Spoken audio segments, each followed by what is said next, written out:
and welcome back to another video on the channel. In today's video we're going to be doing another product review. Now this is a product that I've been waiting for a number of years now, and as you can see it is made by Auscision Models and it is the Overland car release, but more specifically what I have is the Vinelander cars and the V-Line Grey PCJ van. So we're going to be taking a look at both of these models in today's video. So we're going to get them out of the box, point out the details, we're then going to run them around the club layout, and then of course at the end of the video I'll come back and I'll give you my final thoughts and conclusions on what I think about these models. And just a side note, you'll probably notice that the lighting in the video is a lot better. Recently we had the old fluorescent tubes replaced, the majority of them had burnt out, and we've now replaced them with LEDs. So hopefully the lighting is a lot better in here, as a few people have actually commented to fix the lighting. So yeah, hopefully this is a lot better. But anyways, I can't wait to get stuck into taking these out of the box. So if you haven't already, please hit the subscribe button, click on the notifications bell and press all. That way you stay notified for future review videos such as this, as well as any other videos that I release on the channel. Anyways, let's get stuck into this review. Alright, so starting off this review, we're going to take a look at the PCJ van, and this particular one that I've got is the Vic / South Australian Overland cars. This one's the V-Line PCJ Power Van, 1994 to 2008 era, the grey livery. So this particular one is PCJ 491, and that's the one I've got. Now if you get any sort of single passenger cars, will always come in a plastic box like this, sort of typically what you would see on like an N scale sort of locomotive box or rolling stock box. But anyways, let's just get this one out of the packaging.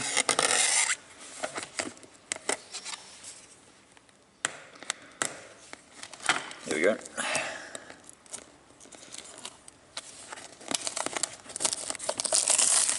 Now these are brand spanking new. I pretty much got them delivered this afternoon, so haven't opened them yet until now. So I thought I'll do a live unboxing so you guys can see the unboxing. Is that tape? No, there's no tape. It's really tight. There we go.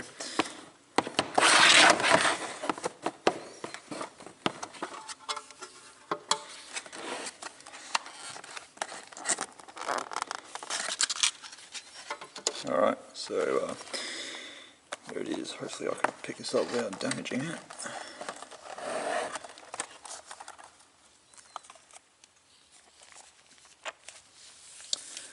Right, there we go. And looks like we've got some instructions.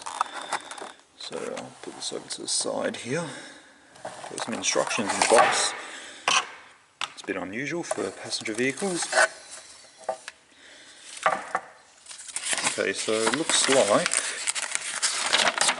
here we have an exploded parts diagram. Interesting. So never seen that in a passenger car box before, so that's a first for me. But anyways, here it is. Here is the Power Van unbox, and straight away I couldn't see any damaged parts. I'll just take these.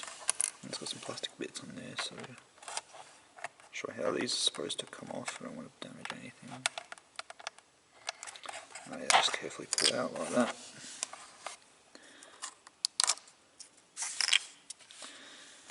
Don't see any broken parts on the model either. But yeah, overall looking pretty good. So with that now unboxed, let's get the Vinelander cars out. Okay, so just want to add this quickly. As I was packing away the box here for the Power Van, I just noticed this little bag here, and we have, by the looks of it, some couplings. These are long shank couplings. So this model is quoted for think it's 24-inch radius curve. They can go around 18, but it's a 24-inch radius curve when they're coupled up to other wagons and a locomotive. So if you have a layout which has 18-inch curves, or anything smaller than 24, you'll have to fit the supplied long shank couplings to be able to run these and have these coupled up to other passenger vehicles as well as locomotives to go around an 18-inch curve. So it's good that they provide that for you. So yeah, that's really quite nice. So I'll definitely make sure I don't lose them. But anyways, let's get straight on to the Vinelander cars. Alright, so now to unbox the Vinelander cars, and pretty nice box, I have to say. These are also my first passenger cars from Auscision, so yeah, pretty nice box that they come in. So let's get the shrink wrap off those.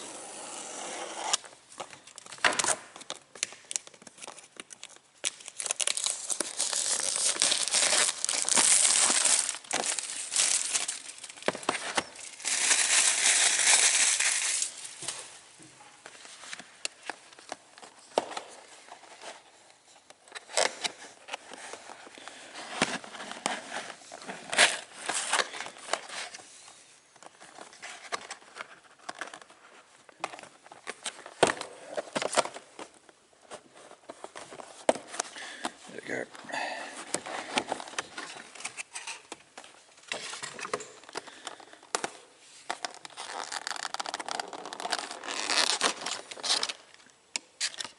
Okay, so if I can get them out.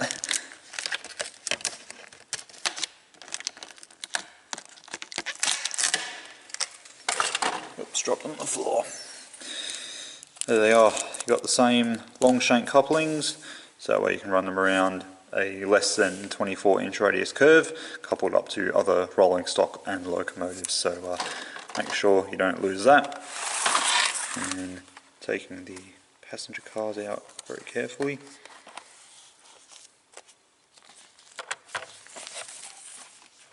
There we go, there's the first one. Now I'll grab the second one out.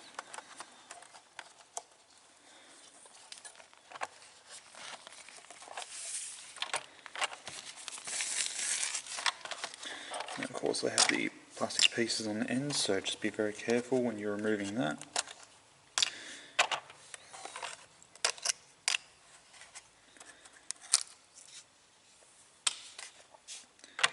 And well, there we go. There they are out of the box, and not sure if there's anything else in the box. Oh, yep. So just like with the power van, we also get an exploded parts diagram. Very nice. Cool. So there they go. There they are, all unboxed. So let's take a good closer look at them. Okay, so got the PCJ van on the display diorama now. I'll do the Vinelander cars next. So taking a look at the PCJ first of all.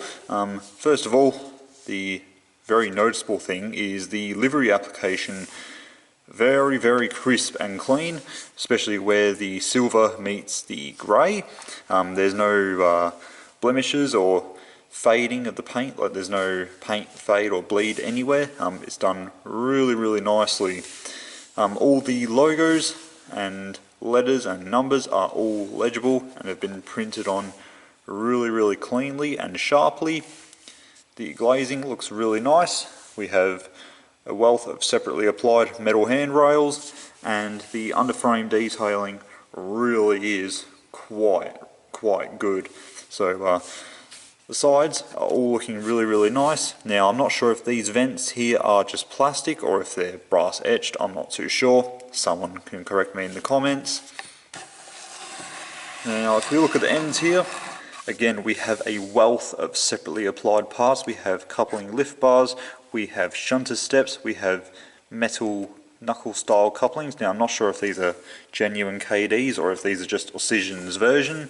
I'm not too sure, but it does come with metal couplings, which is always good.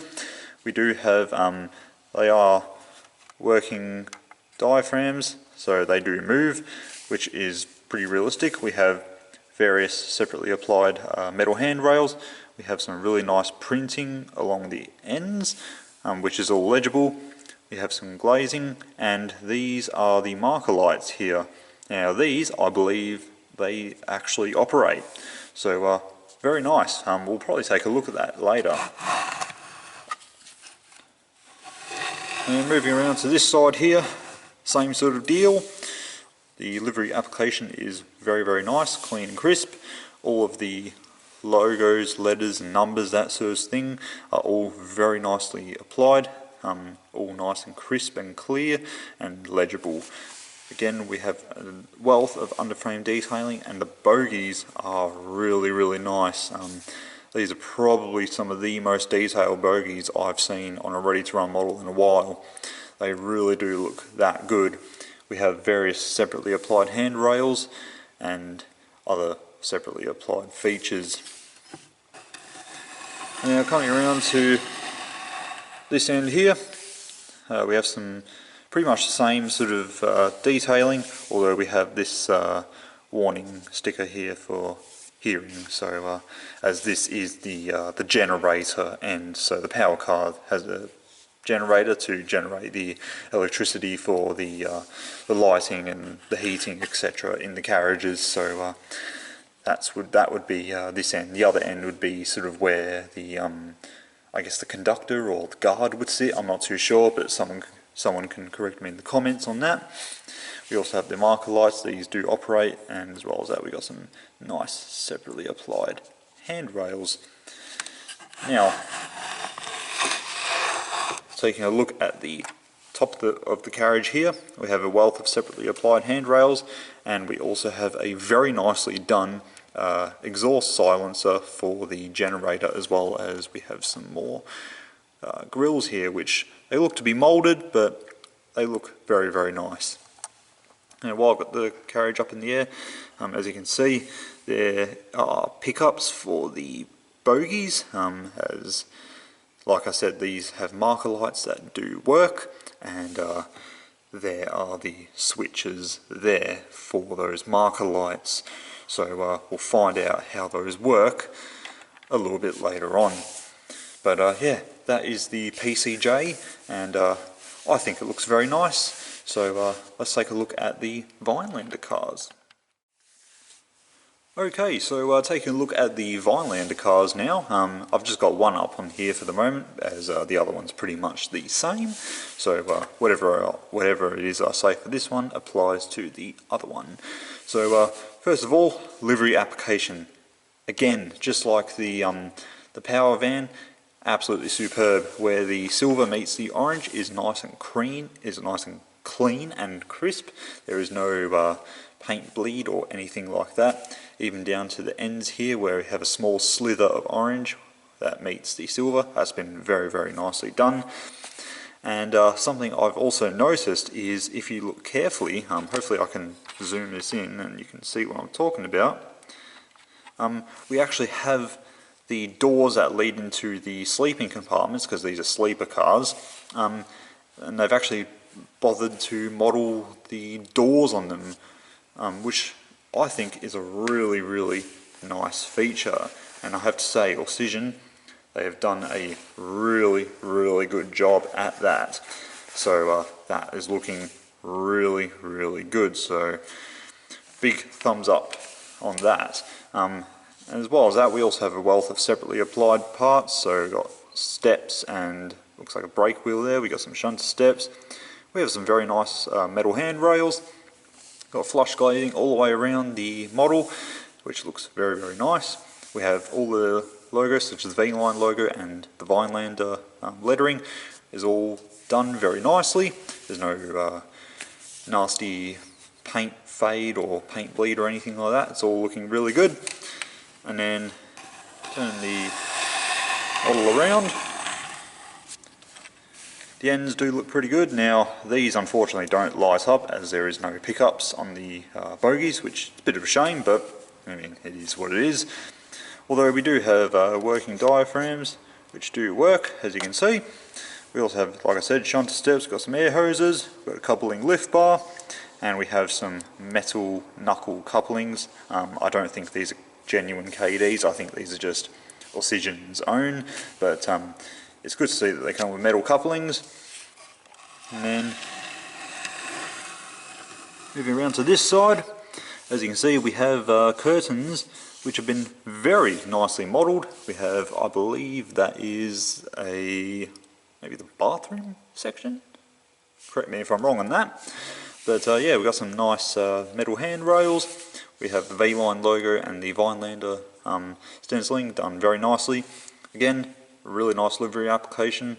All the detail on the bogies and the underframe is all very nicely done.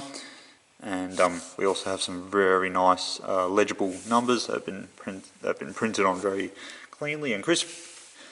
So overall, it's looking really, really good.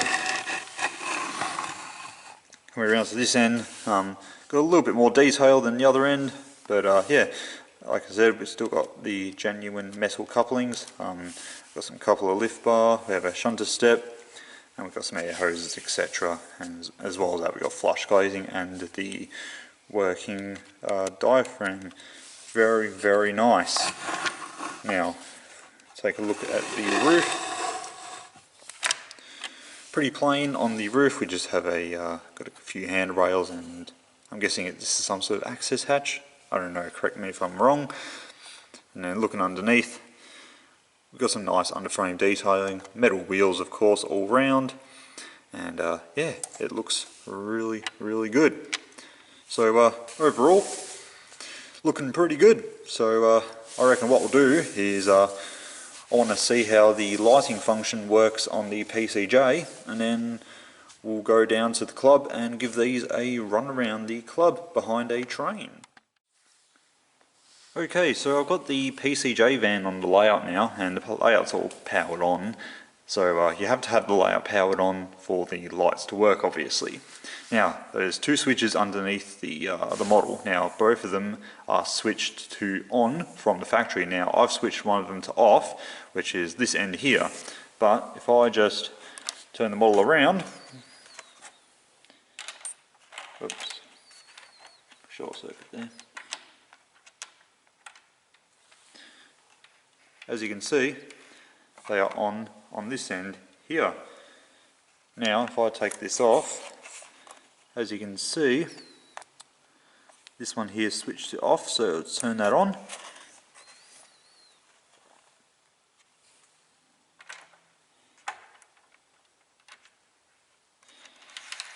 And there you go, that is now on. And also the other one is on as well. So yeah, that's how the lighting function works. And I should also point out that these are also DCC ready. So what I mean by that is these you can fit sound to. So you can fit sound for the generator, which is a pretty cool function. Now, I'm not going to bother with that. I don't really see the point of doing that. So therefore, I'm just going to leave it as is. But yeah, it's cool that we have functioning lights. So that's how they work. Anyways, with that out of the way, let's take it down to the club and we'll see how they run. Guys, big moves, not the actual first couple of hours, big forward. Buddy, last turn, you sat there, zero of the book, and then last day, when you were doing the book, hand over your book, and then you took it home. Yeah, I finished it.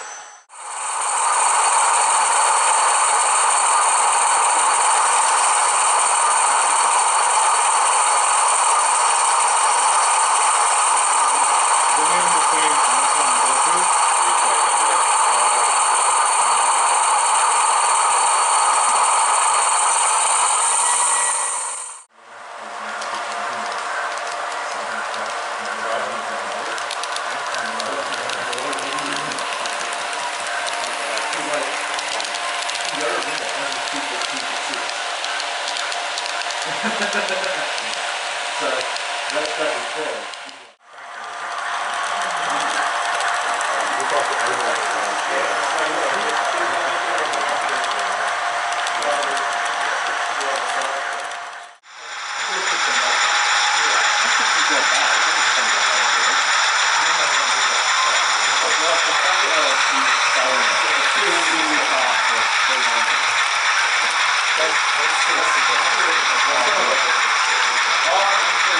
Going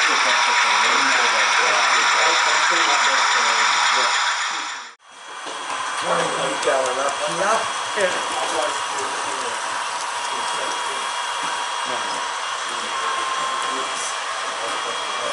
Where am I?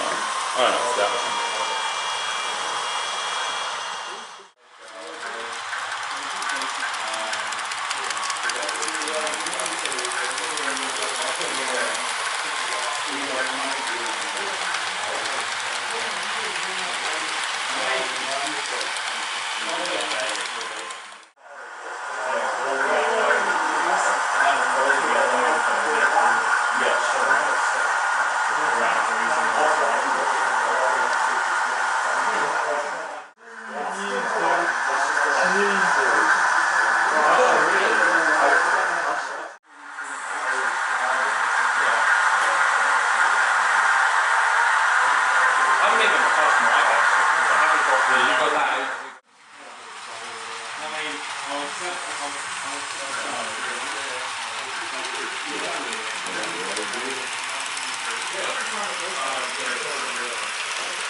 Okay, so it's now time for the final thoughts and conclusions on the Auscision Models Vinelander sleeper cars and the PCJ power van. So we're going to start off with the positives now. First of all, the running. As you saw from the running clips at the club, it performed absolutely perfectly. No issues to report. The Vinelander cars were nice and free rolling, although the PCJ van did have a little bit of resistance, as you can probably see here, although it didn't really affect the way the locomotive ran. So I guess I could probably just let it pass. Hopefully with a little bit more running, the pickups, well, I guess the wheels will sort of loosen off a bit and there will be a little bit more free rolling. But yeah, other than that, I had absolutely no issues. Detail is really nice. I have absolutely nothing negative to say about the detail. It's all been done really nicely. The livery application is absolutely superb. The paint job is really nicely done, and there's no paint bleed or paint defects or anything like that. And the shade of orange and grey that has been used is pretty accurate. So yeah, I've got nothing negative to say about it. And for overall value of money, I think for the Vinelander cars, for $300 for a 2-pack, I think that's pretty decent. So 150 per wagon. That's pretty decent, I reckon, especially because you're getting a really nicely detailed piece of equipment, or piece of rolling stock, I should say. So overall, I think the price is really good. So I'd be happy to pay that for future passenger car releases. So with that said, let's talk about the negatives. Okay, so now we're going to talk about the negatives. And there's no negatives for the Vinelander cars, it's actually to do with the PCJ van. Now the PCJ vans, these are $200 each. Now here's why they're $200. These PCJ vans have speakers built into them for if you want to add DCC sound. Now the sound is for the generator, which if you're after the sound file and decoder, you can check out Mike over at DCC Sound, which I'll have linked in the description if you wish to fit sound to your personal own PCJ vans from Auscision. Now personally, I'm not going to do that, and I don't really see the need to do that. I'd much prefer to have sound in locomotives, not really passenger vehicles. So it would have been nice if perhaps they did 2 versions of each. So they have one version which has, you know, the speaker and all the electronics for the sound, just like this one here has, and then also one that doesn't have any of that and is at a cheaper price. It would have been nice if they had done that, seeing as for those people like me who don't really want to add the sound, you know, we can still buy them, but we're not paying that high price. So it would have been nice if maybe they released two, like I said, two of the same, and have one with all the electronics for the sound and the speaker and all that, and then one which doesn't have any of that. But yeah, that's my only sort of main, I guess, negatives or criticisms about them. But yeah, overall, I think they're a really good model, and they're a really nice addition to the collection. So for my overall score out of 10, I have to rate these an 8.5 out of 10. Well done, Auscision, on a fantastic product. Alright, so that will be the end of today's review, guys. I hope you guys enjoyed it. Of course, leave your comments in the comments section below. Do you have some of these? If you do, which ones do you have, and what do you think of them? Like I said, I think these are really nice, and they are a great addition to the collection. So I'll leave a few links in the description to where you can get these from. So check those out if you're interested. Anyways, I'd like to thank everyone so much for watching. I hope you guys enjoyed it. Of course, as I said, let me know what you think in the comments below. And of course, I'll see you all in my next video. Take care, stay safe, and of course, have a nice day. Bye everyone.